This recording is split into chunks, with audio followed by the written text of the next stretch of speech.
Welcome to West Box Scores podcast feed. It's been a minute. It's been a while, right, Donald? Been a year, I think, or close to a year. Man, dang, Last episode was the obit to the 2021 Dodgers when they That's right. when they fell out in the playoffs.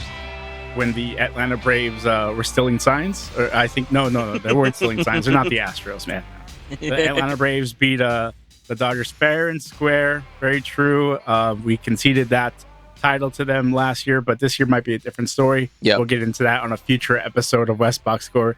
This is a very special episode of West Box Score, Donald.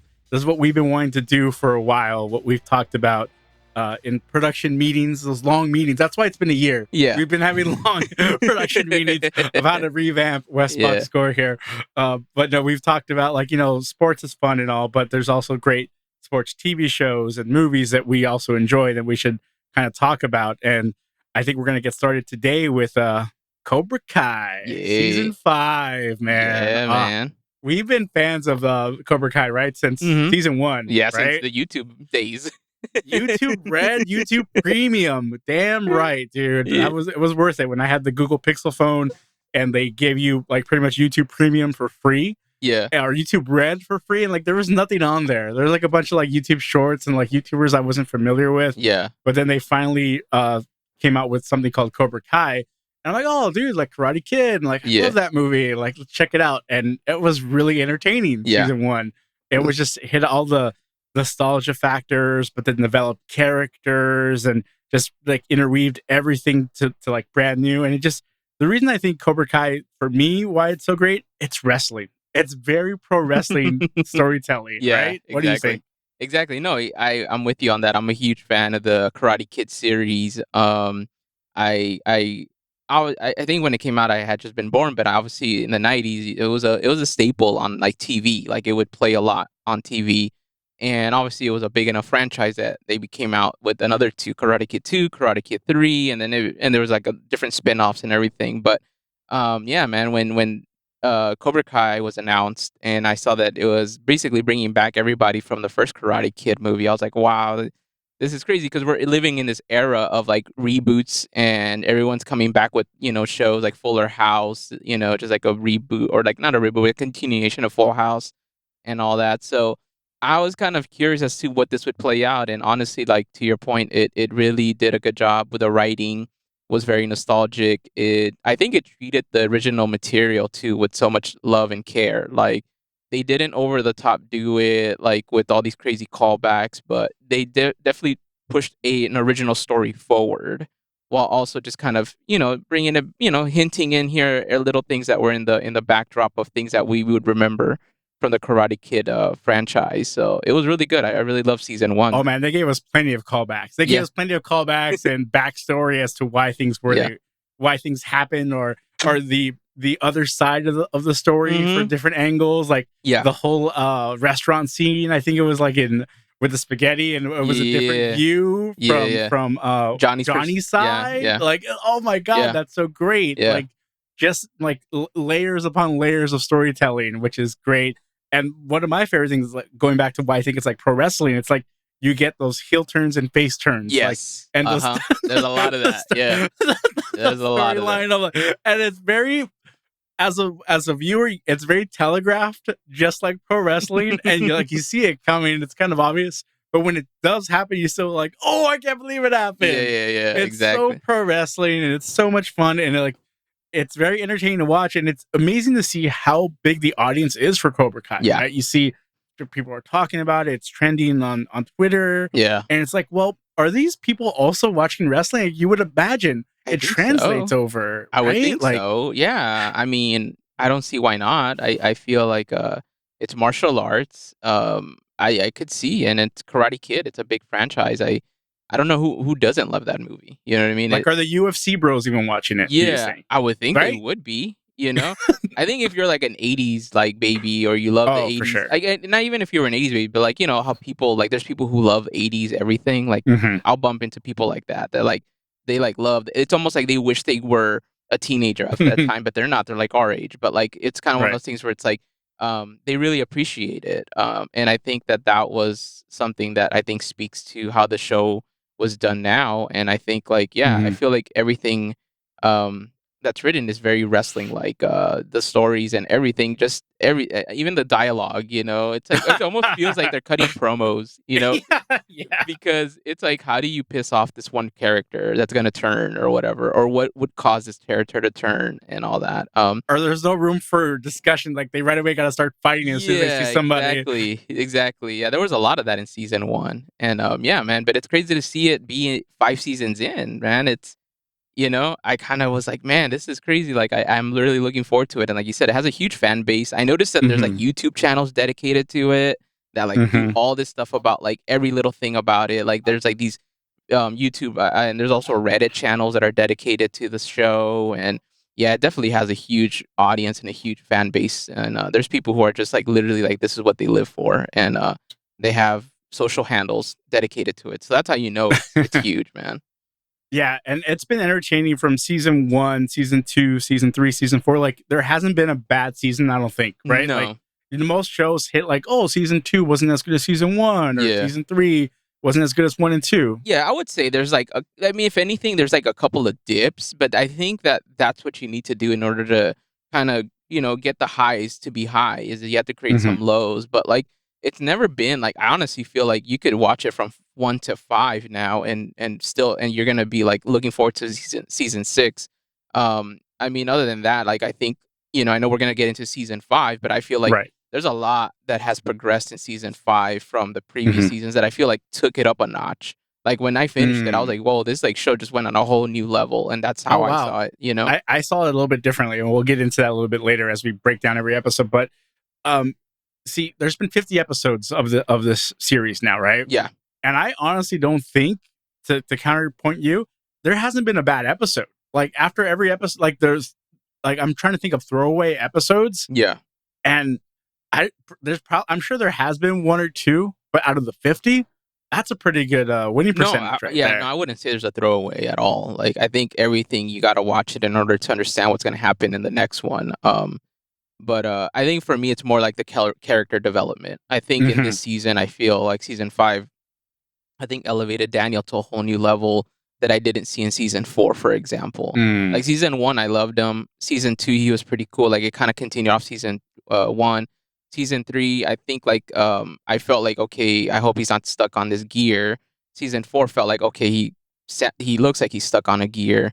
And then season Yeah. 5 just felt like, dang, he really like elevated himself. But That's yeah, interesting. Yeah, that's a yeah, good point. yeah, That's a good point about Daniel's specific character development, because in season 3 and 4, you do kind of feel like, why aren't you evolving the way everybody else is yeah, evolving? yeah, yeah. Right? My biggest thing was just the Miyagi thing. Like I love the callback with Miyagi and the memorial thing in the season 1, and then in season 2, I was kind of like, okay, I get it. Like obviously, there's like a lot that Miyagi would have been able to resolve if had he been alive. But then in season 3 and 4, it's like he's still doing the same old like, oh, Mr. Miyagi, where are you? And da da da da. And I'm like, dude, you can't be this. You gotta. But then this season 5, it's almost like I can tell they really. I don't know if they heard enough fans or something, but I was like, yo, like I like that they kept it to a minimal on the Miyagi stuff, Mhm. because I feel like Mhm. we understand it. We understand that he's gone, and he's no longer part of in the real world, and then also in the show, he's no longer part of the show. So Right. it's like, I think Daniel just has to be his own man, and I think we Well, saw that in season 5.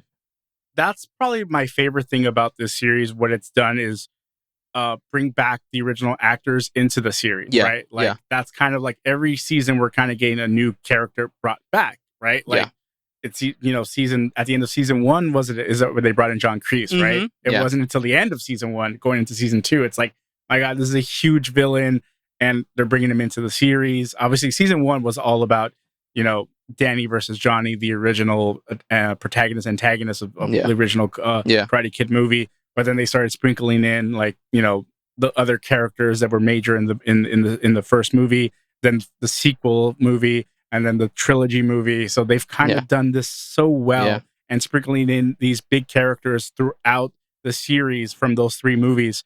And who's to say they wouldn't bring in somebody from the next Karate Kid, yeah. right? Right. Hilary Swank, I think, is the only one Hillary missing. Swank possibly in season 6. I don't. You just never know. Yeah. There's enough for them to pull from to make the series a little bit longer. But I'm gonna have a hot take right away before we get into reviewing season 5, which we're gonna do right now. But I really think if they were to wind it down after the season 5, or maybe not continue to a season 6, I think this would be a perfect series. Yeah. I really think they should stop before they kind of jump the shark, before they've kind of, now you're taking big swings and misses. Like, to me, like, if they end the series the way it is now, and they just maybe don't do a season 6, or maybe do a season 6 with only 5 episodes, to just kind of like wrap it. Yeah. I think that'd be perfect. What do you think? Yeah, and I think that I mean, there's a lot of speculation that season 6 might be the final season. It just feels like a lot of the arcs actually wrapped up in season 5. If you think about it, there was a lot of hugging and kissing at the end of this thing. So it just felt like, oh, okay, obviously they've landed the plane. Obviously the twist is at the end with John Kreese, but I feel like, man, I also think this is Netflix, and I feel like if they do a season 6 as a final season, I feel like it's gonna be a 2-part thing. Oh, I could see that. So they'd have to do 5 episodes, 6A5, 6A1, and 6AB. Yeah, because he did that with Ozark. Yeah. And it worked with Ozark. Okay. I liked Ozark. I thought that was really well done because it stretches out the stories within the characters, and it tied up all the loose ends. I don't know how it would work on this one though, because it feels like a lot of this stuff got resolved on. Right. No, that's right. So it's just I don't know. Like, how do you create a whole new? I don't know. How do you create a whole new problem and try to figure out within one season to solve it? Episode 1 picks up with Miguel searching for his father in Mexico, and Daniel trying to accept the loss from the All Valley tournament. Yes. And Terry starts to transform Cobra Kai as to like this big, taking over the entire San Fernando Valley.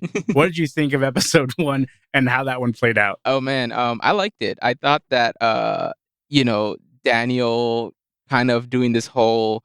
It's funny because he was like being sneaky about it, where he was like, he knows he has to shut down Miyagi-Do, given that was the agreement. Them's the rules, man. Yeah, but what he does is he tries to like kind of do some sort of backdoor thing with bringing in Chosen, as if like hey, my karate, shut down, so maybe yours could still kind of keep going on my behalf, Like, it's kind of funny how you try to put some sort of legal twist to it, as like, well, it's not me technically, it's this guy that came from Japan.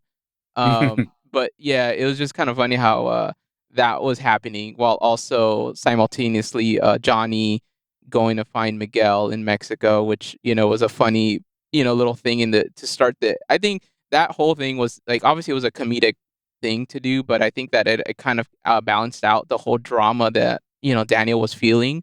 So I thought that was really well. Again, going back to the writing, it's really well how they were able to balance it all out. Because overall, Daniel's scenes tend to not be the most comedic. I feel like Johnny's scenes are the ones that are like the comedy relief of the whole thing. And and I love that Mexico part. I think it's just so funny. I think the way they write Johnny's character is so great. Like the whole FBI T-shirt, like it's like the peak high school stuff, and what was it? Yeah. He gets the little Chihuahua doll. He's all like, "Look, it's not offensive. I bought it here." I bought it in Mexico. Yeah. They say it's okay, so I could get away with it, right? It's funny. So and I love the way Miguel gets robbed as soon as he gets to Mexico. Oh yeah, and I love the way it's not like stereotypical like banditos or whatever. It was like other foreigners. Yeah, it's other foreigners. Yeah. So that was that was a nice little twist there, that he gets. Of course, he will get robbed as soon as he goes into a new country. He doesn't know anything, and he has to like make do with what he has. And this whole when he was like, following the first guy he thought was his father, was like a straight up like narco. Yeah. Jeez, because we obviously think that his dad is somebody bad, right? That's what his mom told him. Yeah. So he's assuming that's going to be somebody bad, and that's where he goes right away. And it's like immediately he starts, fighting some cartel members. Yeah, possibly, allegedly, exactly, right? Perceptibly. Yeah. But because if they really were cartel members, he would be dead.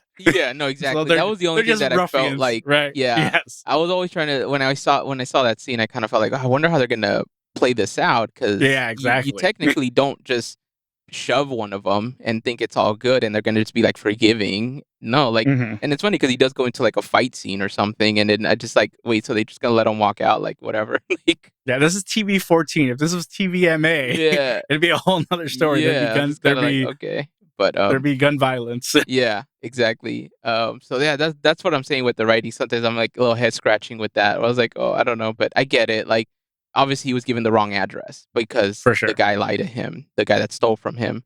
Yeah, makes total sense. On brand. Exactly. So, but yeah, no, it was interesting seeing how that was gonna play out with him meeting his dad. I kind of had that in the back of my mind because obviously he's calling Sam. Sam's telling his mom's all worried, and I'm just kind of like, dang, what's going on? Like, this is like crazy. And then on top of that, Johnny trying to find him. Then Johnny trying to tell his kid Robbie that like this is why they're here. Yeah. So that's like it's like I'm gonna get both of my sons together on this one trip.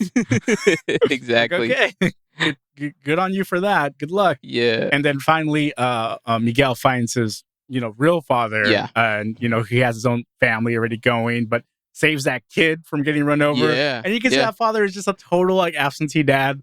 Yeah. Like, just letting his kid run wild. Miguel almost could have kidnapped that kid. Yeah, exactly. Because he's just running loose, and then obviously almost gets run over. And Miguel saves him from getting run over. His father's really thankful for that. Invites him to dinner, lets him stay. So that's the whole bonding thing right away, right? Yeah, just really cool. Like, okay, he's meeting his dad. His dad's cool, but so that's pretty much episode 1, right? All this packed in just 20 minutes. Yeah, Netflix just hits you with these Cobra Kai episodes, man. Yeah. Just like so much happens in one episode, and that's what like the greatness of the show is. They're able to keep the pacing, not feel rushed. Yeah, but just going like really like steady storyline just coming at you. So I don't know, that's why one of the good things about the show that I enjoy. Yeah, exactly.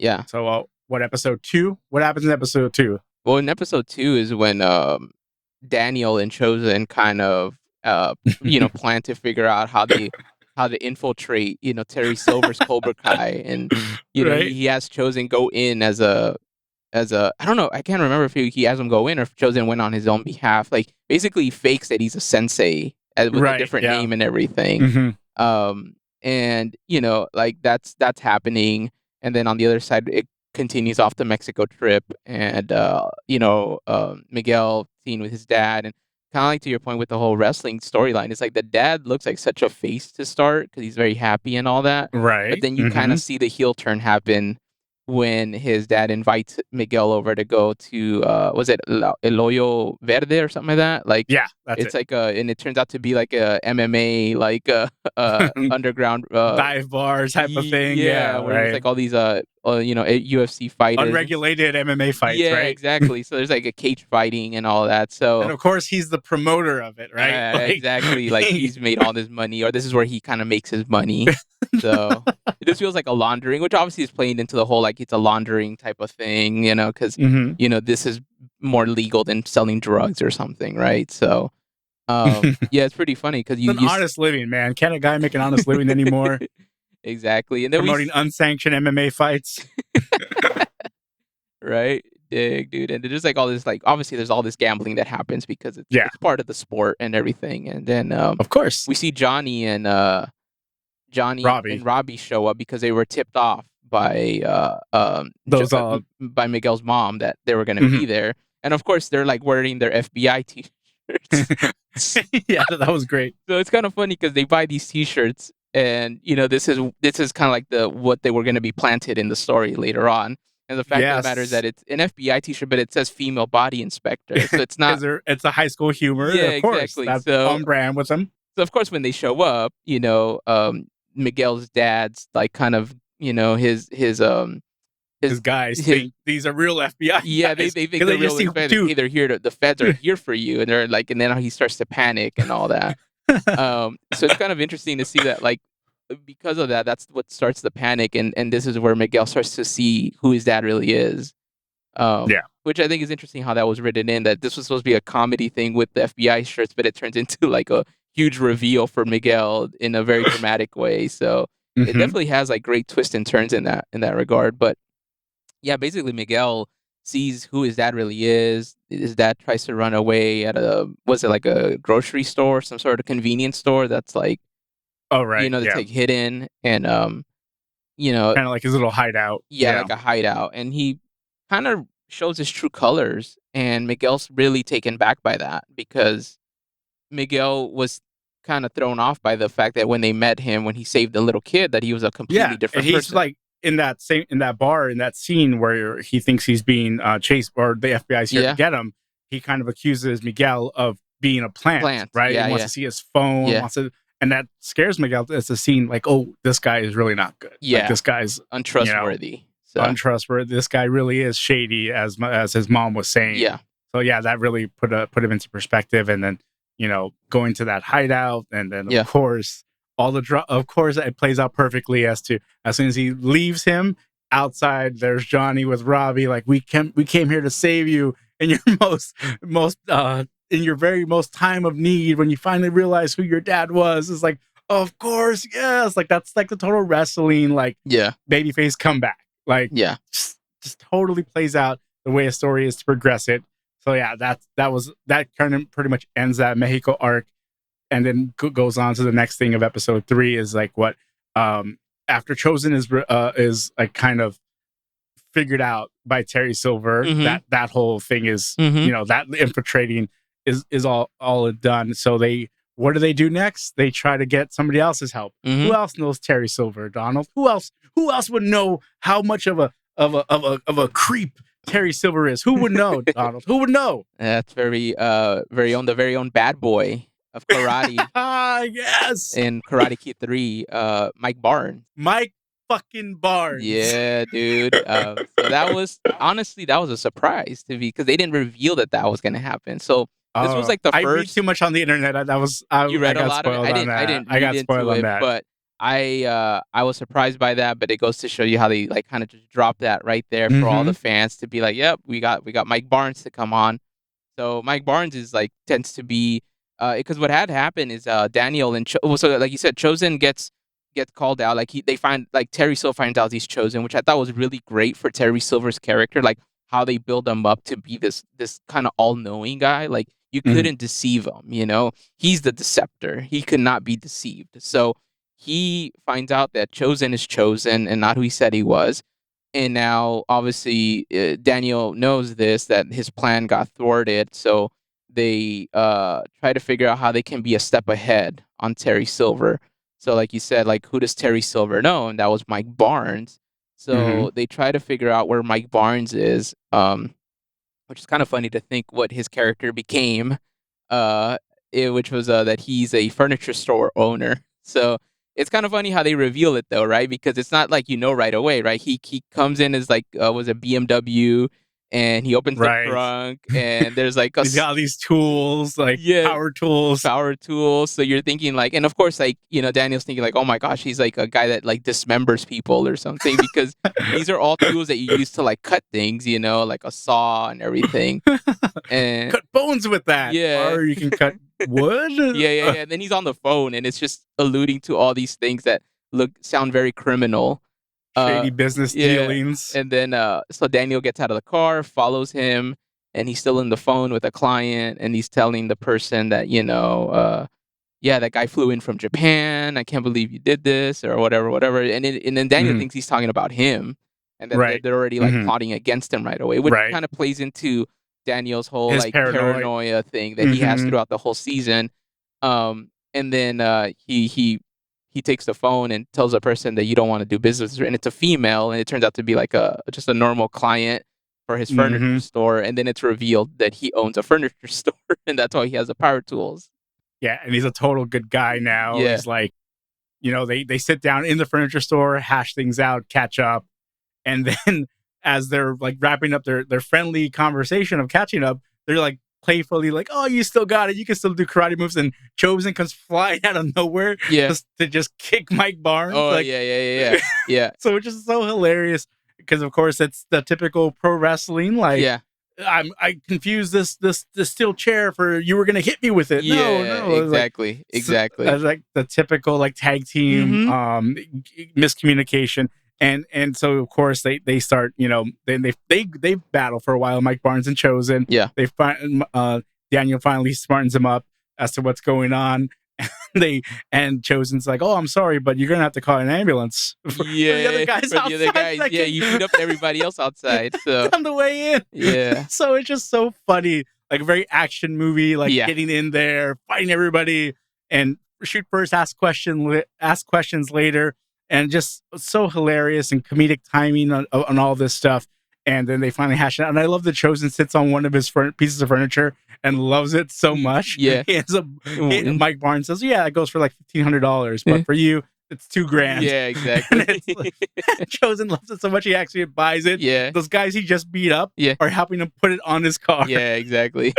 Just so little like the details and comedic timing on this series is so much fun and so entertaining, but it also progresses the story as to like they learn about this character. Like he's definitely not the one involved, and like you said, feeds into Daniel's paranoia and the character building there. Yeah. And you go later on and you see in this episode there was this thing with Sam, soul searching. Yeah. Exactly. That I just thought that whole scene seemed very cheesy, but it progresses the storyline of what she wants to. She is just unsure about her future, right? Yeah. Needs to take a break, and that's why Miguel and Sam like break up or take their break, right? Like that's the whole thing that happens. And then the next episode is a very good episode where they're the one where they're at the water park, right? Like just there always has to be an issue at some theme park in every Karate Kid movie. Always. Exactly. No, and also like in episode 3, it's like you said with Sam coming to the decision to break up. Also, like I think on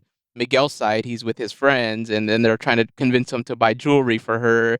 Because remember, he took off to Mexico without telling anybody, including her, and that's his girlfriend. So it's like if anybody should have known, or should have had a heads up, should have been her. And of course, she was a little pissed because she was still in the tournament and all that. So she was in the final with Tori that she lost to. So it was kind of like that whole like he wasn't there for her, and then he dipped, and then now she's like in this whole space of like she doesn't want to do karate. She basically just wants to be single. She wants to be single and have time to just do whatever she feels like she wants to do, and not have to feel like she's accountable to anybody. So totally understand that with like how they wanted to, because they had to progress her character somehow, because it was getting a little too much and a little too redundant with her character. That's another one that I felt like was getting a little redundant with the character of it being like, oh, Robbie's my boyfriend. Now Miguel's my boyfriend. Now Robbie is still kind of like in my life, but Miguel's kind of like was my first love. And obviously you could tell like in the season, like that Miguel was going to be the guy, this one, because it was very much Daniel and Allie from the original episode, the original movie. Yeah. So they even did the same like photos in the photo booth type of thing, the same like thing. So it's very much like these two have to be together. But I mean, I guess in the Cobra Kai series and everything, they don't end up together, right? Yeah, no. So maybe, that plays something down the line or what have you. And also because I think there's other scenes, I want to say, that we probably didn't talk about. Because again, the thing about this show is that there's so many stories that are happening in the same episode. The other part is the fact that, Tori and Robbie are a thing, right? Because she knew he was in Mexico. And he was like, how was Mexico and stuff? And then, and then he tells her like, like I thought that I was there for bonding, but it turns out to be that this thing with Miguel. And then obviously he's trying to warn her, like, you need to leave Cobra Kai. And then she's kind of like, well, I kind of can't because I'm the champion. So it's like, So there's the whole layer there. That's a whole layer of its own thing. So there's all these things that are happening that are weaving in and out of every episode. Some are heavier than others. I think the Daniel part is just the heaviest out of all of them because it's Daniel versus Terry Silver. So that's like the biggest like rivalry or the biggest feud happening. Like if this was a card of a wrestling event, it's Terry Silver versus Daniel at the main event, and everybody else is somewhere in the middle. This is like WrestleMania 3 nights. Yeah, exactly. Do so many nights. Every one of them, every storyline's going to get their own main event because they're really, how can you put them as a co-main event? You can't put like Robbie and Miguel like finally squashed their feud, but that wasn't main event, but, Terry Silver, obviously Daniel is like the main event, but also like, I can't believe Chosen and Johnny get along. Like that's the funniest thing too. Yeah. Is like, these are the two heels, right? Yeah, like exactly. From 1 and 2. And then obviously 3 being the biggest heel. And that's who you're facing. It's like, it's so crazy the layers that they've put together on this show and how they interweave everything together. Yeah. From that episode, obviously the water park is going on. There's Johnny and Carmen, Miguel's mom. Yeah. His romance is flying. And what else? Daniel and Amanda. Oh yeah, rattled by Terry. Dude, that episode of where that reminds me now as reading the synopsis is here. That scene with Terry's just inside Daniel's head. Yeah. Like, you just knew something was going to happen there at that fundraiser. They show up to a fundraiser, fancy house. It's like, dude, they're at Terry's house. Like Daniel's like, I feel like I've been here before. Like, yeah, you have. Like, and I'm just watching, like, yeah, you have, because it's Terry's house. Yeah. He's like, well, how do I know this place? Like, and then of course, it's like a Bond villain. He just shows up. What did you think of that episode? What did you think of that scene, man? That was a great one, dude. It really, I was wondering what was going to happen in terms of like, how is Terry going to screw Daniel Moore over, right? And obviously, the crazy part about this scene is that it involves his wife, you know? And obviously, anybody that knows, it's like, you know, your family is precious. And if you had to cross, you know, someone's family, that's really taking it over the top. And that's kind of what Terry Silver does in a very conniving way that he's good at, you know? It's like, I mean, the way they build him up, it's just like, this is another level of like how, you know, how evil he can be, right? He bids on the bonsai trees. He bids it by a lot too. Right. And, you know, it's all to like get Daniel to go crazy, you know? And then obviously it goes over, it pretty much peaks at the part where he's speaking to the lady, and then Daniel just jumps in and says, I don't know what he's been telling you, and da-da-da. And he's like, no, she's actually been telling me a lot of great things about your wife. And then messes up her, like, whatever the board seat that she was hoping to get, you know? So... Yeah, I totally thought it was gonna the turn or the really, because we just knew at some point Terry was gonna say something to just completely get under Daniel's skin. Yeah, and it was gonna make a huge scene. We were just waiting as to what was gonna make what action or what words were gonna make it happen, right? So when he bid on the bonsai trees, I really thought at that point he was gonna, like, you know, do something there. Yeah, but no, it was later on, right, as he's talking to the director of that charity and what have you. Yeah. And then I love the way Terry says something to him, and Daniel pushes Terry and drops all the bonsai trees. Yeah, he sells it. Of course. Yes, of course. Yeah. Dolph Ziggler sells that thing. Just over the top with it. It was just very awesome. Very awesome. Like, well played out. Just, once again, we know it's coming. Yeah. We're waiting for it, but when it happens, we still like, oh, what a scene. What a scene. Just so pro wrestling. Like, I'm saying it over and over, but it's so true. It is. Very entertaining, so cool. And going back to the teens at the water park, just very cool to see that whole, they're feuding, they can't get along. Yeah. We can't stay on your side. So we're gonna have a race down the water slide. To decide who stays, who goes. Yeah. And that's so competitive and so, like, on brand with this show, right? Yeah. We got to have a competition to see who's better, or who's gonna earn this water park. And of course, very Cobra Kai heel like. Yes. I forget the kid's name from Cobra Kai. It was like the guy who's taking over Cobra Kai. Is it Kenny? That's it. Kenny, yeah. Kenny, man. The new guy in charge over at Cobra Kai gives a Hawk a messed up inner tube to slide down. Gets deflated, Gets deflated on the way down. That's why they lose. And of course they fight over it. And then they all get kicked out. Yeah, It's just so great. Yeah. It's just so great, man. Entertaining stuff. Yeah, exactly. And it goes into like the just like the back and forth, right? Because like you got Miguel and Sam have like their little thing where they're kind of trying to be friends, and then Tori and Robbie have their thing where Robbie's former Cobra Kai, Miguel's also former Cobra Kai, and that plays into the whole feud with all the other kids, right? Because it's like, you used to be one of us and all that. So yeah, it was really well done. I mean, yeah, Cobra Kai so heelish, you know, trying to get away with, you know, more than they should, and yeah, dude, that whole thing just kind of kept building up the tension between the two dojos, which I think that was the purpose of that for that scene or for that episode, you know, while Daniel and Terry are doing their thing. That was really bad. Yeah. Yeah. You know what we forgot to touch on when the bad boy of karate was brought into this series is Daniel's trying to kind of, he realizes he's a good guy. He tells him, like, how can I bring down Terry Silver? He brings up the lawyer, right? Yes. Who made that contract, right? And so, of course, Daniel contacts the lawyer, says, I heard you make this contract with this minor that could bring down Terry Silver. Call me back. And of course, Terry Silver finds out about this, and confronts Daniel about it in the steam room of all, very Bond villain-esque, right? Like going to the steam room, playing it for him. Like, I know what you're up to. Stop, or else you're gonna make things worse. And then how he takes it out on Mike Barnes by burning down his shop, dude. Like, just freaking heel. Just the biggest heel moves, dude. Terry's so, this whole season, just when you think Terry couldn't be more of a heel, he just ups it. He just ups it some more, man. Yeah, exactly. Yeah.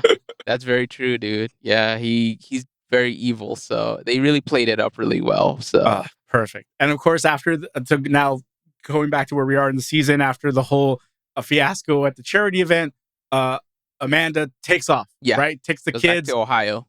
Goes back to Ohio. Leaves Daniel like down in the dumps. Right, like giving up. That's it. Yeah. He's like just drinking. Like he's just. Yeah. I can't. I'm gonna give up. Yeah. I can't take any more. Daniel looks crazy now.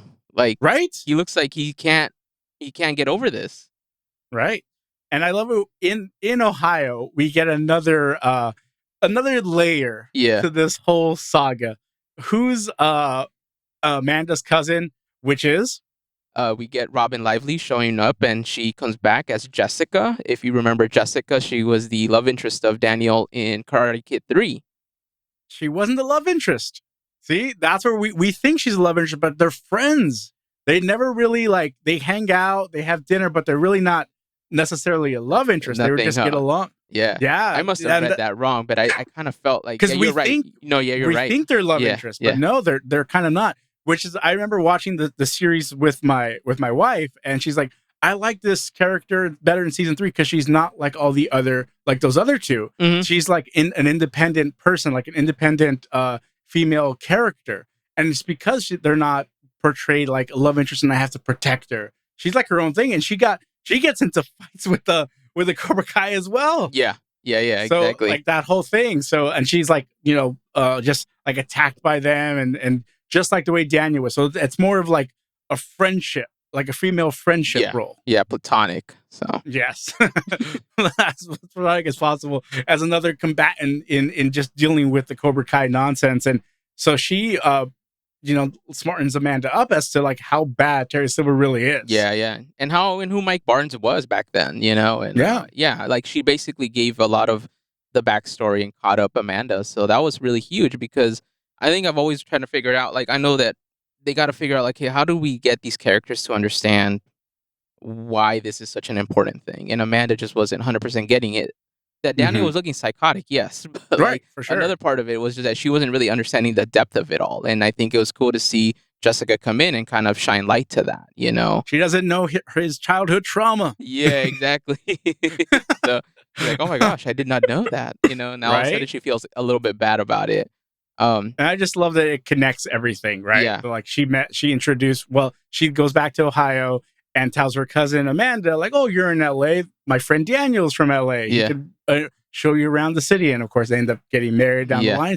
It's just so smart how they interweave everything like, from the films into the series, characters, how they interact, when they don't interact, how their relationships are. Very smart. Like almost like if they were planning this series from the films. Yeah. But obviously they weren't, but it's just like smart writing. I don't think their writing gets enough credit, honestly. Yeah, no, it's true. It's very true. And it kind of goes to show you that maybe this is how you expand on an old movie into a series instead of maybe retelling the story all over again. Like you just expand it from there, going back to season 1, like you said, like we didn't know all this stuff that Johnny was going through. We didn't know that he had a stepdad he didn't like and all that stuff and that.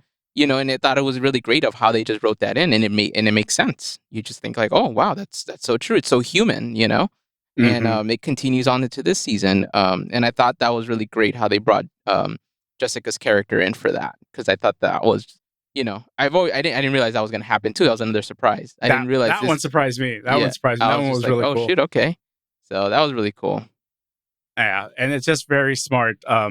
Storytelling and interweaving of all the characters. So going on is and just long-term storytelling to humanize the villains and just all the characters that you really didn't think, layers upon layers. Yeah. So of course Terry in his idea, we don't know what his scheme is, right? We know he's up to something. We're like the audience, we're like Daniel. Like he's up to something. but what is it? Even us in the audience, we don't really know until later on in the season when we find out he recruits the old way, the way of the fist, the way he was taught, right? It was funny because so he says that line that they bring it back from the actual clip of Karate Kid 3. Kim Sung Young, I believe it was. Mm-hmm. And it's funny how that's what they write on. Where it's like this is Kim Sung Young's kind of his granddaughter, and then her whole like kind of her the senseis that she has, and their whole martial arts method gets flown in, and Mm-hmm. yeah, it was interesting because at first I'm like, oh, I remember seeing these people in the trailer. I was kind of Mm-hmm. like, okay, so maybe he just gets like a whole backup of like he has like these people overseas. But no, it's really crazy how good the writing is because it's like the writers realized that he did mention that name in the movies, and then they just basically fleshed that out even further. And then obviously Chosen kind of adds to it by saying, yeah, my master Soto hated Kim Sung Young, and there was like this feud between this Korean master and this Japanese master, and that kind of feud kind of it kind of overshadows like what was to come with Terry and Daniel, being that they're from the same kind of lineages, going into it. And yeah, it was really cool. I thought that this again goes back to Terry Silver's just how he's built up as like this like super final boss, like M Bison type of guy, where it's just like what else does he have in his bag, right? And Right. it's just like that's what happened. So um you know it's interesting because I think in this episode too, I think is when we see Kreese, I believe, for the Right. first time, right? When this is where we see that he's in prison, which I was kind of wondering if Kreese was even going to be a factor in the season, but Mm. seeing him in prison, I was kind of like, oh, okay. And obviously Tori's there, and then now it's explained that the reason why Tori's in Cobra Kai is because Kreese is telling her that she needs to stay there because he has like this master plan of kind of getting out and getting back at Terry Silver and having Tori be like the infiltrator.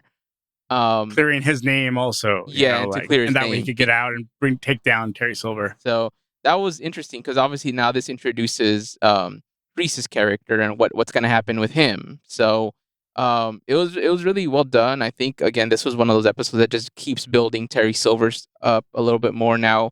Not so much just against Daniel, but now like also with like the kind of what is to come, which is the takeover of Cobra Kai in the Valley, right? Because Mm-hmm. all of a sudden now we see him visiting dojos and what is he? He's like trying to buy out other ones and all Yeah, that. he's buying out Like all they're these plotting random all this dojos. stuff. So Yeah. he's already looking into like franchising and doing this huge thing with Cobra Kai as a brand. And he actually redoes the dojo, right? Like now Mm-hmm. has a new like logo with the letters are different. It looks so high tech with like the black and the red and all this stuff. So you start to see how he's evolving the brand and getting it to be a bigger thing than what it was when Johnny started it in season 1, which is really great to see how the brand evolves and gets bigger. Mm-hmm. It's all about the brand for Cobra Kai. And I love when Kim comes in, she has like all these, trained ex senseis in the way of the fist. Yeah. And do you see the cameos that we get in there from those MMA fighters? Yeah, Tyler One Woodley, of them right? was Tyron Woodley. Yeah. Tyron Woodley actually had some speaking roles, which I thought was so awesome. Like he had some lines in the series. I'm like, way to go, Woodley. Way to go, man. Shake off that knockout. Shake off that look. Who was it? Jake Paul's one knocked he him lost out. to Jake Paul. Poor guy. Jeez. Yeah, his MMA career was over by then, but he was such a great MMA fighter. So it was great to see him. Yeah. Like, using that MMA success to getting some acting roles now. And I could have sworn I saw Stephen Wonderboy Thompson in there too with an unspeaking role. I could have sworn he was in there. I think you're right. Yeah. Part of the Sensei group, but not in every scene. I think it was only like 1 or 2 scenes. Yeah. I found that interesting. Like they brought him in for one day or something. Gave him a little paycheck. Yeah. Put him in SAG-AFTRA. But it's good because it goes to show you how the writers are aware that MMA is a really big part of martial arts now, and like for them to bring them on is to show that like, hey man, like these guys, what they did, matters, and it definitely evolved. And yeah, it doesn't have to be just a strictly karate thing. And the thing is, these guys are known; they have a following, and it'd be nice to see them just in a cameo. You know what I mean? And it's just, at the end, it's a show, but it kind of shows you how like they're very aware. They're very, very aware for sure. So. And they're hitting all the notes right. Like all the pop culture references, even with another cameo that came in. It was when Stingray is reintroduced in the season. Yeah. And he's singing Fozzie's Judas. Yeah. song. So that was a nice little a cameo out to pro wrestling now, right? A nod to AEW, nod to Chris Jericho. And Jericho. Yeah, the Jericho. So yeah, man. I flipped out when I saw that. When I heard that, I was just like, oh no way, that's so crazy. But then it's crazy because when we went to Dynamite, he was there. So, he is a wrestling Stingray fan. Like, that guy loves wrestling, and I could tell. I'm sure he probably suggested that to the writers and said, hey man, when I come in with the Cobra Kai car, I want to like be rocking out to the song. And, because he even sings it on his own as he's going into his apartment. Right. So, I mean, it felt like a huge, like, nod to Chris Jericho. He probably was giving him a heads up, like, hey, bro, like, you're going to get, like, a shout out here. So, that was really dope. And it's dope to see. If you're a wrestling fan, you definitely understood the reference right away and all that. So, tons of good little cameos and Easter eggs, right? When not just from karate, but MMA, pro wrestling world, and a nod to, like, what we've been saying, how Cobra Kai series is like pro wrestling. So it's just great to see that. So in all this to say that we finally got a chance to see what Terry Silver's up to, right? And we learned that with Kreese as well, what Kreese was involved in. When we seeing Johnny and Daniel go visit John Kreese in prison was interesting to see, just them sitting down at the table. And it was like, I think it might have been soon after, during Kreese's like therapy sessions, where he's trying to like, really fool the therapist as saying like, I'm cured, I feel so much better now. And of course the therapist denies him his release because she realizes he's lying to her, right? So, and then I think that's when the visit happens, right? Soon after that, when he's trying to really figure out what's going on, and he realized that he like saw Johnny as a son, right? Like, so he when they come see him, he really is empathetic to Johnny and the situation he's going through with Terry Silver here. So he really does want to help, but he also wants to, cover his own ass, right? Get out on his own. So they leverage this whole thing with like Daniel's like lawyer, like, oh, I'll get you a good lawyer. Just tell us what Terry Silver's up to. Yeah. And then we find out about this huge tournament, right? The World Tournament of Karate, right? Yeah. And the Seikai Tekai. So what is it again? The Seikai Tekai. God bless you.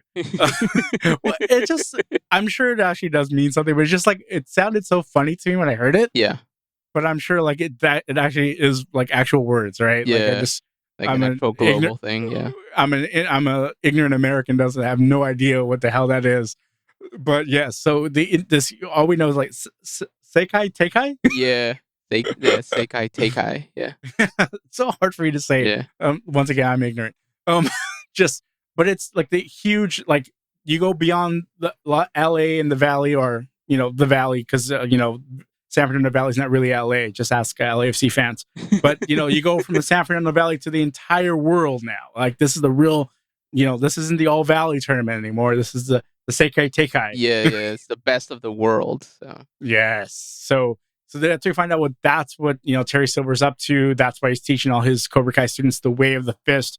And then he brings in this international committee to get Cobra Kai accepted. But that's when, of course, Daniel finds out. So that's what he's up to. So they infiltrate that meeting and say, well, we also want to be involved in this. And you shouldn't let Cobra Kai be involved.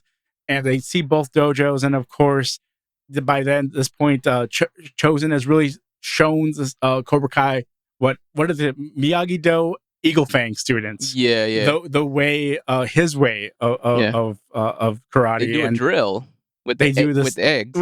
With the egg, right? Yeah. That's a really cool scene with the egg drill, right? Yeah. What did you think of it? That was a really good scene too. I thought that was like at first you see it happen and then you see the payoff of it later, but it's just one of those things where it's like, it's funny to see that like they all were doing what they instinctually thought would be the thing, which is just figure out ways to hide and all that. But it's funny to see that it's Sam's little brother who's like the new guy there and has no experience in doing karate or anything. But you can already see that he's gonna be the one that has the brains in the whole group, and he's the quick one to like already like when they do the exercise again because they failed it the first time, to say, oh, he's talking about us working together as a group. And that's what they did. And that's how they succeed in the exercise. And it was pretty interesting to see, because you see that, Sam's brother is like the smart one of all of them. Right. The newest student, right? Yeah. The newest perspective. But it was really cool to see that that they finally figured out what the exercise was meant to be. So. Right. And going back to this committee who sees now these two dojos and how they look and how different they are from each other, they decide, well, the only way to truly decide is to have you guys compete over it. And I love the way they have a competition to see which dojo is going to be accepted into the Sekai Teikai.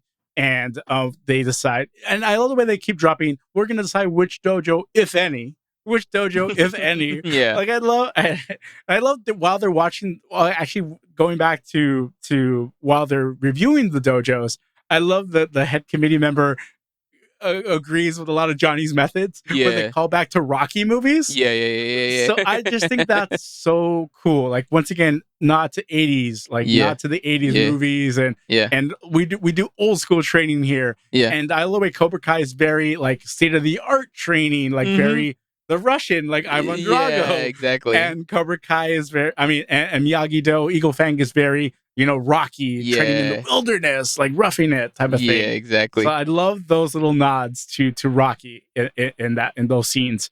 And of course they have their now they decide both dojos are really well qualified, but the only way to really decide is to have them compete directly against each other. When they compete directly against each other, of course, Terry Silver again brings in that crooked ref. Yeah, the crooked ref exactly. rears his ugly head. Yeah.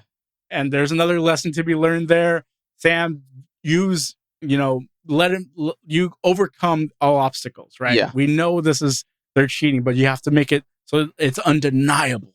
Yeah. I love that. Yeah. I love those kind of lines. And it's just really interesting. And it's really cool to see they overcome that. Yeah. They actually, they go 1-for-1 in that tournament, but they decide both dojos are going to be accepted into this world international tournament. Yeah. And of course, like, okay, at this point, what are we, like 8 episodes in? And we think, okay, well, episodes 9 and 10, that's where they're going to be in that tournament. Yeah. Not so fast. No. Not so fast. What is the episode 9? The adults go out to celebrate, right? And what else happens, Donald? Yeah, so they go out to celebrate, and the kids are meeting up, trying to figure out, like, because what happened is, like, they find out that Stingray is lying, and they're trying to get it out of him to testify. So they confront him, right? And because what happened is Daniel found out that it was a lie because of the note from Kreese about the newspaper article. So obviously Daniel gets beat up by Terry Silver at this point, really bad too, to the point where Daniel now wants to walk away from the whole thing. And the thing is that the kids are kind of like in this mode of like, like Stingray has to know something, because how is he driving a nice car? How is he living in this nice apartment? And we already know this by this point, that like he's being taken care of by Terry Silver. So they think that if they go to him, and they're all kids, but because they're like kids and they're like really nerdy, they think like, well, maybe our like nerdy influence will like get him to want to speak. So they kind of confront him. And, I remember that one line where he says, "What, Miyagi Fang?" because he understands that they're both from their both dojos. Yes. And they try to get him to talk, but he doesn't want to do it. But then he does confess via like a, what is it? Like a Dungeons and Dragons like kind of story. And that's how they find out. So he says it without saying it. Yeah, exactly. Exactly. And then the kids understand why he can't really confess, right? Yeah. Because, he's fearful of what Terry Silver will do to him. Yeah. I mean, he already put him in the hospital once. Yeah. Like, what happens if he exposes them? He might end up dead, right? So definitely they understand. But, like, we have to find out another way. Like, and then they figure out, well, there has to be video surveillance of it, right? Yeah. So exactly. It's like, we're going to catch a smoking gun, of course. Yep. And that kind of all bleeds into the next episode, right? Final episode. The final episode, episode 10, it's start to finish, like 40 minutes long of just action, man. Yeah. Just freaking action. Yeah. On that night out, the celebratory night out, The guys go out, they're drinking, they're having a good time. They're out. They have, of course, a stretch limo. Yeah. And the limo gets hijacked. They don't realize by who, and it's hijacked by, of course, Mike Barnes. Yeah. Who is out for revenge from his business being burnt to the ground. Yeah. And they tell him, like, oh, we're gonna go after Terry Silver. Let's go now. Yeah. So they were all drunk and fueled, and they're all. Oh, and Daniel's like, hey, I don't think Mike Barnes is drunk, but he's on something. Yeah, exactly. That's the way we get that that little nod. Yeah. None of these guys are sober, but they're gonna go after Terry Silver because they have to, right? Yeah. That whole 10th that final episode, there's a final battle going on at Terry Silver's house with the adults and the Way of the Fist crew, and Terry Silver. And then on the other side, there are the kids trying to expose Terry Silver at the Cobra Kai dojo, trying to get the surveillance footage to put up on the YouTube channel. Yeah. It's like, it's just so like what would be happening now, right? Like, we're going to expose him on his YouTube channel. Of course, that's how they would do it now, right? So it's current. It's, not to what's going on. Little bit of realism there. Yeah. But just so utter craziness. Like, you didn't think they could top the fight that they had at the house. Yeah. Like that whole one shot of everything going crazy. Yeah. Just a brawl throughout the house. They topped it here. Yeah, they did. By having multiple battles here. What did you think? Yeah, no, I thought that was the ultimate episode. I think that was the payoff of everything that was happening because Mike Barnes' business gets burned and we don't see him after that, right? Mm-hmm. And then like you realize, like, how does this work out with Stingray and all that? Because he got introduced, right? And it's like, okay, so what's gonna happen? And then you see kind of the payoff with him, right? Because even Daniel agrees not to go with the rest of the crew, but then once he realizes that Amanda fears for her life, or she feels that she's in trouble, he now feels like he should have gone, but he doesn't have a ride, and then the ride shows up, and it turns out to be that the person that showed up at Amanda's house was actually Stingray. And now Stingray now feels very like, okay, I have to really own up to my mistake, and he's trying to resolve his issue. So it was really cool to see that. The kids character development. Yeah, exactly. And I think the only other fight that I loved outside of this one was the one in the high school in season, I believe it was season 2. Oh, right. Season 2, you're right. Yeah. You're right. So, like, I've noticed that every season, I don't know if you've caught this, but there is supposed to be like a big old, either a tournament, right? Because season 1 had the tournament, season 2 had the fight, and then I think season 3 has the house fight, and season 4 has the tournament fight, but now with Terry Silver involved. And then in this one, it's still a big old brawl, kind of calling it back to the brawl. So it's either a brawl or a tournament has to happen. But I love that they went with the brawl because they do it at the Cobra Kai dojo. It has all the space. It has all the, and then all the characters are now more spread out. Like Kyler's now a different person.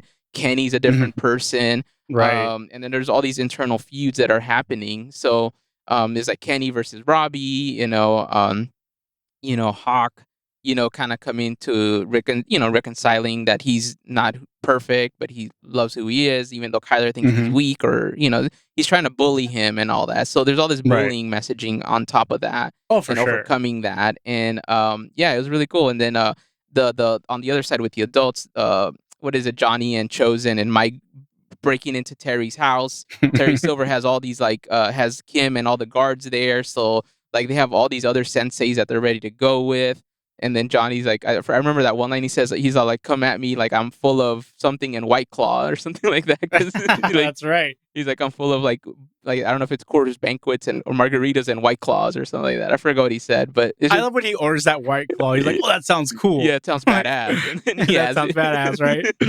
And it's like, oh, White Claw is like the worst drink you could order, man. No judgment, though, but yes, it is. It is. Oh man, but yeah. So I love the way there's higher stakes too at the adults fight, right? Like because Terry Silver's actually using a katana at one point, right? Yeah, it's him versus Chosen. That's a really good battle, right? With the weapons, right? Like Chosen takes out the size that he had in his jacket the whole time, and and then Terry Silver takes out his katana, and it's like a whole thing, and then there's water, and there's like a whole fountain thing, and there's bloodshed. There's actual bloodshed, right? Exactly. I don't know if we've ever seen bloodshed. No, in Cobra we haven't. Kai's. No, we never did. So this is the first time we see actual blood, right? Yeah. Don't make me bleed my own blood. Yeah. And and then because I mean, this shows you the higher stakes, right? Yeah. The adults are fighting at a higher level. The kids obviously are going to inflict damage, physical damage by know punching and kicking each other.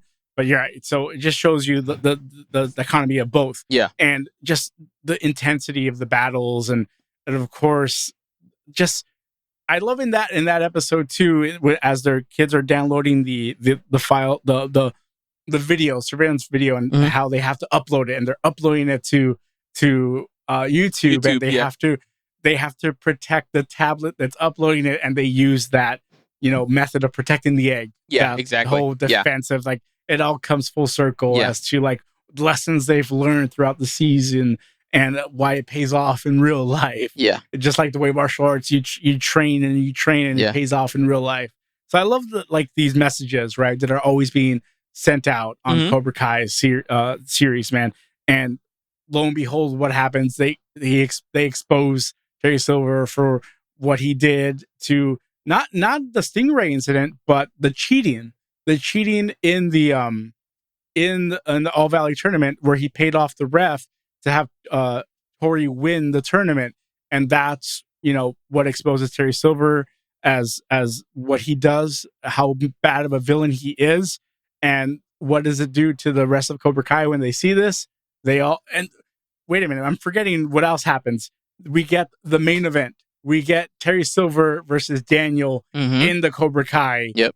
In the Cobra Kai gym, right? Yes. After the exposure, right? So like, and then they Terry's like, what does this prove? Nobody's gonna care. But they're like, let's fight it out, right? And then that little way that everybody just separates. Yeah. They can have the full mat. Like, all right, they're gonna fight it out, and we finally get that fight that we've been waiting for all season. Yeah. Since Karate Kid 3, really, right? Yeah. Like we finally get that payoff. Yeah. And it's an epic battle, of course, like back and forth. But we get all the techniques that he's learned, like throughout, like it's sprinkled in as to right before he throws that shot, right? Yeah.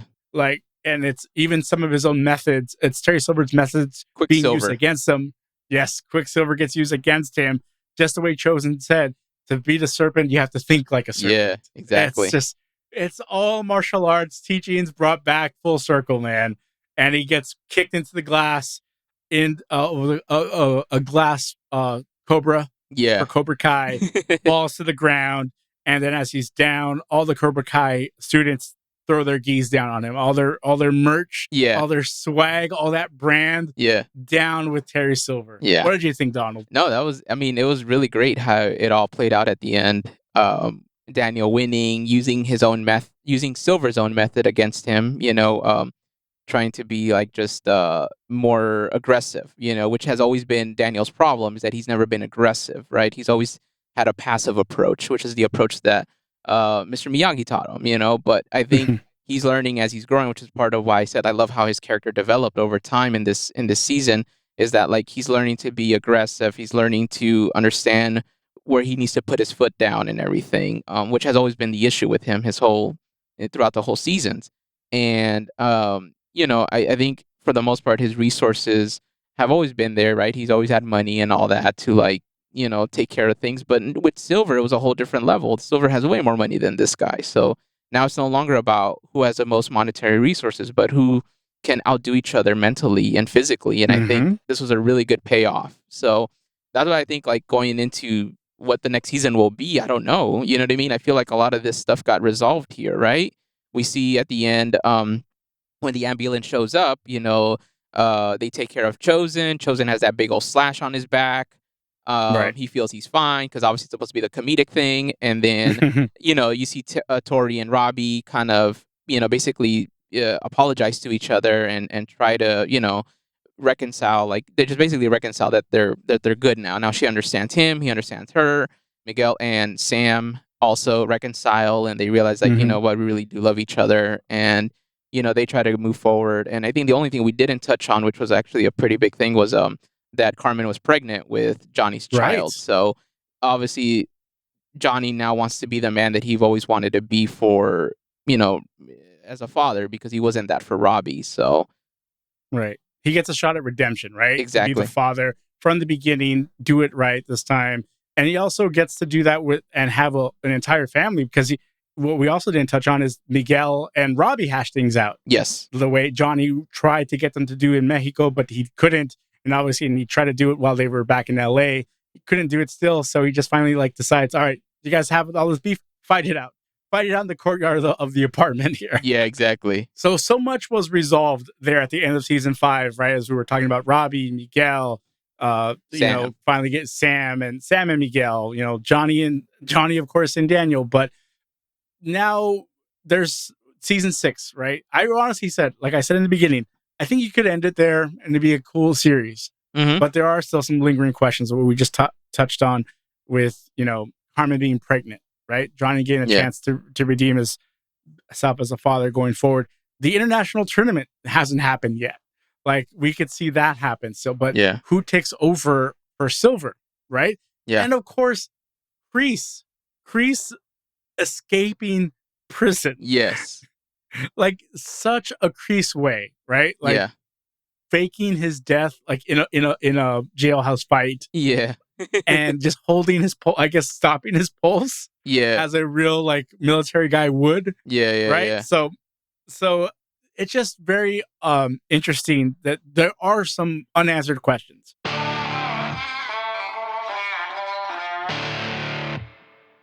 I heard, like, as far as like a theory, obviously, and it makes sense, is that the next season should focus on the big tournament as like the biggest premise.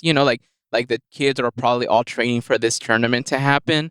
But I kind of wonder like how that's gonna be, because obviously the show's called Cobra Kai, so Cobra Kai can't be over, like the dojo, right? It has to still stay on. So, I'm assuming this is where Kreese comes back and tries to restart from the beginning, or tries to start up Cobra Kai again.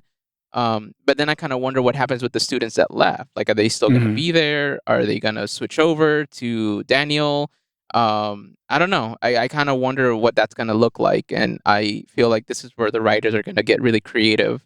Like, I mean, I don't see Kyler being a good dude ever. Like, I could see him just still being like, yeah, I'll join Kreese, Kenny, I'm kind of the only one I'm concerned with, because I don't know. I feel like there's some investment there with him. Like, because I did feel bad that he got bullied in the beginning and all that. Right. And then like his whole character arc was a result of his being bullied, and just that's what made him feel the way he felt. So I always felt like, man, he has to be with like Robbie Keane and stuff, right? He can't, go to Cobra Kai, so.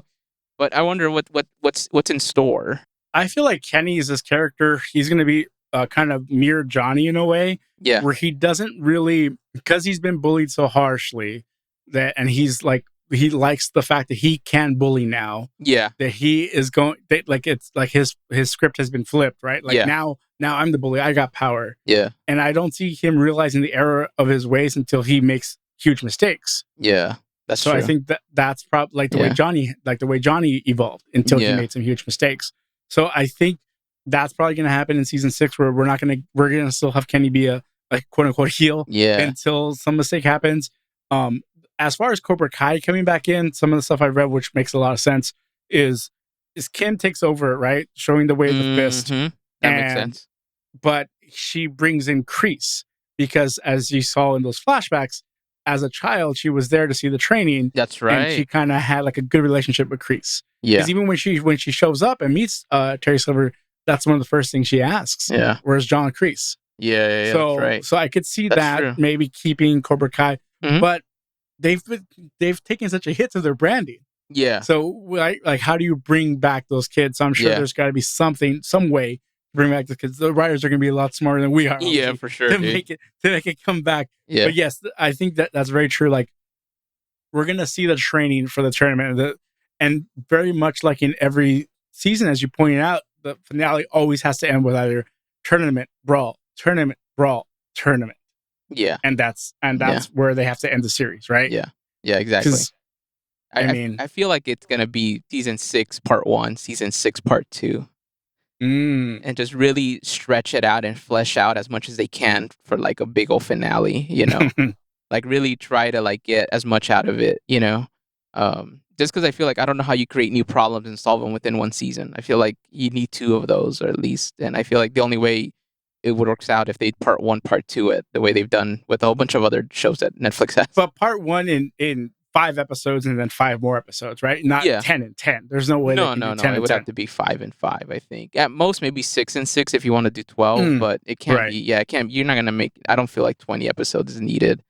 Yeah. So I mean, I'm like I said, hot take here. I don't really think they need to continue. I don't mind. I don't mind not knowing.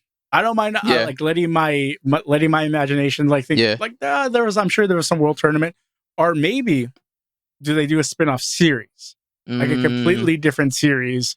Yeah, and I don't know, like it's just as much. I'm worried. I think as a fan of the films and a fan of this series, that the milking it out too long is gonna dilute the story. No, it's true. So that's my biggest concern. I think why I don't want it to continue. Because you guys are 5 for 5. Yeah. 5 great series. I'm worried you guys are gonna go 5 for 6. Yeah. That's what worries me. And I don't want it. Because I just want to enjoy it for what it was. Yeah. You know, like exactly. for how good this was. But also if you give me 6 for 6, I'd be very happy too. Yeah. You're very optimistic. You think they go 6 for 6 on this? I think so. I think they have to wrap it up in the 6th one just because if Terry Silver's just completely gone now, you know, which they can easily write that. They don't need to kind of figure out like a whole twist of how he comes back, because then that's going to really drag the story out. This is where it goes back to what you're saying. You don't want to drag it out. And that's how you drag it out. But sometimes you just don't end characters' arcs when they're supposed to be done. Daniel grew a lot. I thought that was really great. I think he's ready to be some sort of grandmaster for this world tournament. Johnny, I feel, is going to be busy being a new dad. Chosen's going to go back to Japan, you know, because he had mentioned that he really loves Kumiko. He confessed that to Johnny. So I feel like that's going to be his part. And I feel like this is going to be Daniel's moment to rise up in the ranks of martial arts. And who knows, man? I mean, maybe he'll realize that this is what he really wants to do in life, is be a karate instructor instead of a car dealership guy. I noticed they really didn't show the car dealership at all. So it almost felt like you didn't even realize that this guy had a business on the side. There was just that one scene, right, where they're planning everything out in like some room. Yeah. And it turns out to be like one of the sales rooms, and some customer walks in, is like, "You guys do sell cars here, right?" Yeah, exactly. Yeah, so that's the only thing that that's what I feel. And that's how I think it should end. I mean, it feels like all the characters, you could see where they're at. Like Miguel and Sam are going to be together forever, and Tori and Robbie are going to be forever together. And I'm sure because all the things that's great about Cobra Kai is everything, right? The storytelling, the interweaving, all of that. But there's nothing left for them to interweave from the movies. Yeah. I feel like. No. Like, that's it, because it is so much like pro wrestling, where in the sense where like anybody can come out from behind the curtain at any given moment, right? That's the same way this series feels. Like, you never know what character from a film is going to come out on this series and play a pivotal role and help our characters grow. Yeah. But there's no more characters to really introduce unless it's like the Hilary Swank type of character, right? Like, but once again, like, to your point, I think that I could see this being the end of the show, and then if they choose to do a spin-off, it'll be a completely its own thing, but it'll probably be a spin-off that was probably created in this season, in this upcoming season of season 6. Right. Something that I'm sure something they've kind of given to us, like Easter egg to us, or like hinted at us. It's like, once again, where everything's hit us over the head, where we see they've telegraphed everything where we can see it happening. Yeah. Maybe this little spinoff will probably get more hit over our head next season, right? Like, where they could really spin off. Some characters got to move somewhere, and they introduce us to a whole other development of character somewhere else. Yeah, exactly. So, it might not even be the Valley anymore. So they're gonna finally come to LA. Yeah. Leave the Valley and actually come to LA. Yeah. So yeah, it's such an entertaining show, and I mean, like I said, 5 for 5, right, yeah, Donald? 5 for 5. Another great season. Another great one. You think they could go 6 for 6? I don't think they can. So. Do they go 7 for 7? No. Do they go 8 for 8? No. Do they go 9 for 9? There's no way. They got to wrap it up next season. You know? I don't want it to be one of those shows that you look back on it, you're like, yeah, season 1 was good. Season 2, yeah, you could skip that one, and I don't like that. I like it when it shows like, yes, you can watch it through, and it's a good watch. Are some shows that are like, oh yeah, season 1 through 3 were really good. You could skip 4, 5, and 6 and come back in 7. Yeah, it's like that's when it's been on too long. But like, okay, I guess it stuck around and it actually got better. Yeah, I don't want this to happen with this show. I think it's so good. It's really fun. It's entertaining. Just wrap it up after 6. I think we'd be very happy. Don't make us stick around. And then 2 years later, recap season 9. Yeah, exactly right. Freaking Netflix. we don't need that, dude. We'll subscribe. We'll watch whatever other show you want to put out. We'll recap any other sports show. There's plenty of sports shows on Hulu, right? There's plenty of stuff on HBO Max. Yeah. The Lakers winning time. That's another one we got to get to at some point. Yeah, we got to do winning time next. Oh my God, that's because they already announced like the season 2, like so. They put it on the trailer for the HBO shows. Can't wait. I don't know if you saw it, but they teased all the shows coming up. Succession, Winning Time, new season. I'm like, oh man, that's crazy. So yeah. That's another one. We're telegraphing more episodes for you guys now in the West Box Score audience. What we're gonna recap soon. But Donald, man, it's so good to talk to you again. Yeah, talk to you about Cobra Kai. Yeah. A great show that both of us love. Yeah. And hopefully you guys enjoyed listening to us talk about it. Be sure to rate and review this podcast on Apple Podcasts, Google Podcasts, wherever you download your podcasts. That's it for us this week. Donald, see you. Later.